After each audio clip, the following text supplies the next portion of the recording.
We live in a world where nowadays every motion picture is covered in a mess of tears. Tears, you say?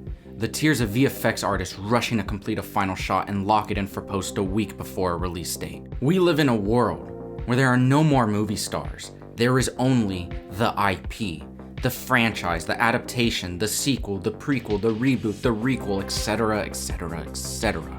We live in a world where the art of filmmaking is dying. The art of acting is regulated to what their biggest franchise is. We live in a world where everything is made on a computer and we don't have to try to make anything special anymore. We live in a world where films lack the practicality that they used to cherish. We live in a world where we watch a film that took years to make on a fucking phone. We live in a world lacking and yearning for theatrical thrills. The original 1986 Top Gun movie was a movie I never gave a shit about. When I started getting into high school though, I did want to check it out. I always had this lingering feeling to watch it, but then I always decided why watch something new when I can rewatch The Princess Diaries for the third time this month. Anyways, I kept hearing about this sequel to Top Gun that's been in the works for ages and would hear something about its progress once a year or so, and then that thought about watching the film would pop up again and just fade away. And then holy shit, they actually did it. There was like a fucking trailer and everything. This movie actually ended up coming out. Like it was this fucking myth. It was crazy. Who would have fucking thought? So I decided since the first Top Gun was on Amazon Prime for free, I'll check it out and do it before the sequel gets released and it'll be a fun time and everything, right? And give me an actual reason for forking over $150 to Jeff Bezos. You want to take a guess at what happened? I didn't watch it and it ended up leaving Prime and landing on Paramount Plus. I didn't have Paramount. And I didn't want it. So I gave up my long lost destiny to watch this film until one day my girlfriend got a free year's worth of Paramount Plus and I said, fuck it. I'm gonna watch the absolute fucking shit out of this movie once and for all. And then I got obsessed with Star Trek and now I really am a nerd. But after a while, I got the will to press play and, well,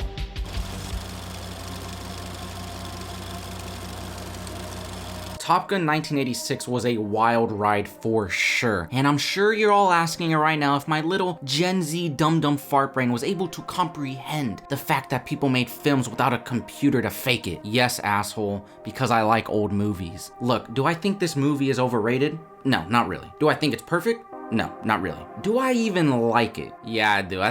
Yeah, I do. I think it was a pretty kick-ass movie. It was pretty good. I really did. I liked it. I love the story, even if it was the most 80s shit ever, and I think the love interest stuff is just something that always fell flat in damn near every fucking movie made before they just realized to stop making that type of character. But besides that, I think the drama between Goose and Maverick was done incredibly well. I truly bought their friendship with each other. The whole 45 minutes, well, I don't actually know if it was 45 minutes, but it sure felt like it was, section of the movie where Maverick has to grieve that loss and try to finally mature.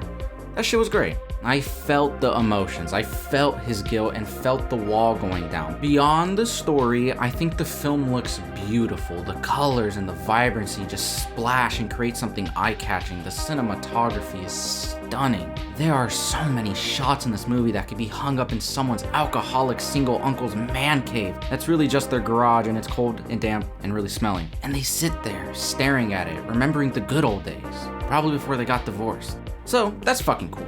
Now the real shit. I know what you're here for. Did you like the dog fights? It doesn't get more real than that, son. Yeah, I liked it, you dirty little In all seriousness though, I loved every second of the jets flying around on camera for real and all the practical stunts they achieve. I think they are breathtakingly tense and bring a whole new level of thrill that even for the time it came out was something refreshing, and today even more so.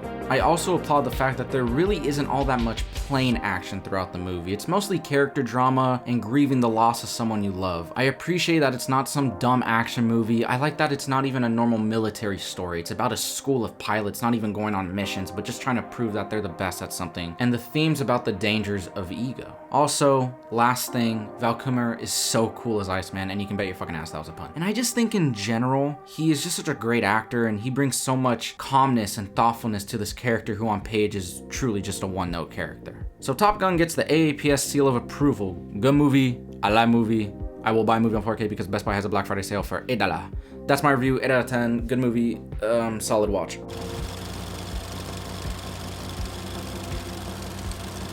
Now, since I took too long to watch Top Gun, I actually totally missed the opportunity to go experience this film the right way, in a theater next to a bunch of sweaty, beer-bellied, bearded 45-year-old men applauding when the beginning of the movie is exactly the same as the first. I can hear the sniffling already.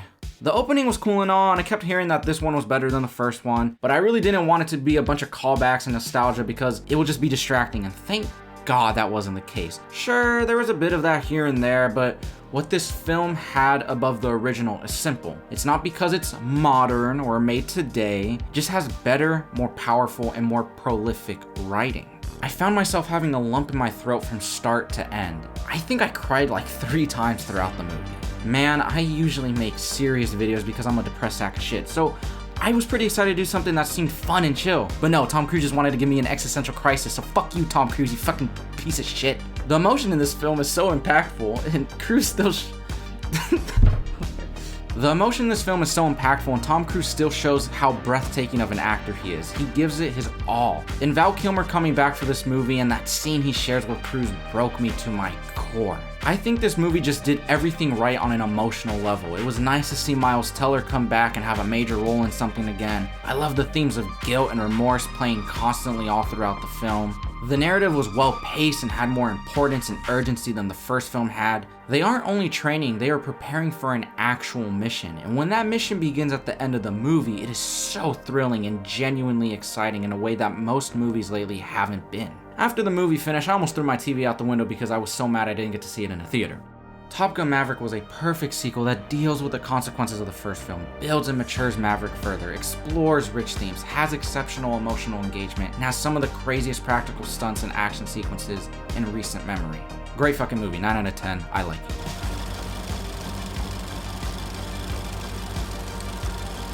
One thing I want to briefly bring up is that there are many scenes in Top Gun Maverick where they are clearly speaking about how the art of filmmaking is dying, and how one day all these films will just be made on a computer, getting rid of the need for creative artists to do their work. And the scary thing is we're already seeing that, and it breaks my heart. Almost all of my favorite action scenes of all time have heavy practical effects, and that's what keeps them rewatchable, feeling all those stakes. For instance, what's cooler, seeing this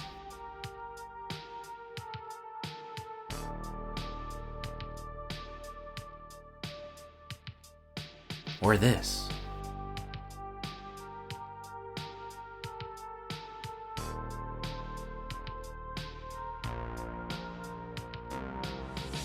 I'm sure you already have an answer. To see a person do genuine death-defying feats is a true thrill to see, and we're lacking that nowadays.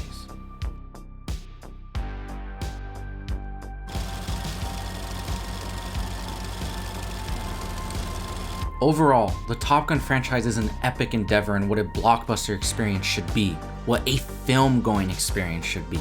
We go to the theater to be awed and inspired, and when we aren't getting that, we don't see the point in going to a theater and paying a hefty price tag to go and support films. Why should we when everything will end up on your favorite streaming service in a month and a half? We need movies that are spectacle-driven and truly give a sense of importance. As in, this movie needs to be seen on a giant screen and not on your phone. The appreciation I have for this franchise and the time of filmmaking we live in is not to be downplayed. So with that all said, the Top Gun series is a true phenomenal piece of art, and I hope it is remembered for decades to come. So go out and support these type of films that are trying something different no matter the size of the budget. Because Lord knows we need films like this right now.